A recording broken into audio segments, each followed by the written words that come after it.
Hi అండి, నమస్తే. నేను మీ Lakshmi. Welcome back Rambaba Shastri kitchen. అందరూ ఎలా ఉన్నారు? బాగున్నారా అనుకుంటున్నాను. ఈరోజు నేను సొరకాయ ఆనపకాయతో కూర చేస్తున్నా అండి. ఇది రైస్లో చపాతీలోకి చాలా బాగుంటుంది. దీనికోసం సొరకాయ, పచ్చిమిరపకాయలు, ఒక కప్పు ఆనియన్స్, ఒక కప్పు టమాటాలు, చింతపండు రసం, కరివేపాకు, ఒక వెల్లుల్లిపాయ. ముందుగా స్టవ్ ఆన్ చేసుకొని ఒక కుక్కర్ పెట్టి దాంట్లో కాస్త ఆయిల్ వేసి ఆవాలు, జీలకర్ర, పచ్చిమిరపకాయలు, అలాగే మీ తరిగిన ఉల్లిగడ్డలు, టమాటాలను కూడా వేసి ఒకసారి బాగా కలపండి. ఇవన్నీ కాస్త మెత్తబడేంత వరకు కూడా తిప్పండి. దీంట్లోకి మీరు ఆల్రెడీ కట్ చేసి పెట్టుకున్న ఈ ఆనపకాయ ముక్కలను, సొరకాయ ముక్కలను కూడా దీంట్లోకి యాడ్ చేయండి.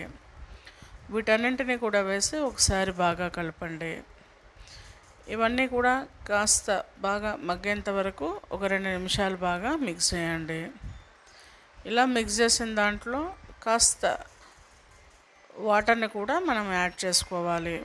వీటన్నింటినీ కూడా ఒకసారి బాగా కలిపి కాస్త పసుపు, ఉప్పు, చింతపండు రసం, కాస్త వాటర్ని కూడా యాడ్ చేయండి. వీటన్నింటినీ కూడా ఒకసారి బాగా కలపండి.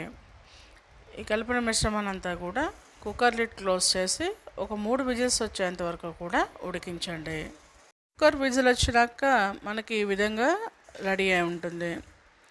దీన్ని ప్రిపేర్ చేయడం కోసం ఒక ప్యాన్ తీసుకుని దాంట్లో కాస్త ఆయిల్ వేసి ఆవాలు, జీలకర్ర, ఒక 2 ఎండుమిరపకాయలు వేసి ఒకసారి లైట్గా ఫ్రై చేయండి. ఇలా ఫ్రై చేసిన దాంట్లో కాస్త రుచికి టేస్ట్ రావడం కోసం కాస్త ఇంగువను కూడా యాడ్ చేయండి. దీంట్లో కాస్త పోపు దినుసులు, శనగపప్పు, మినప్పప్పు, అలాగే కరివేపాకును కూడా వేసి ఒకసారి లో ఫ్లేమ్లో వీటన్నింటినీ కూడా ఫ్రై చేయండి.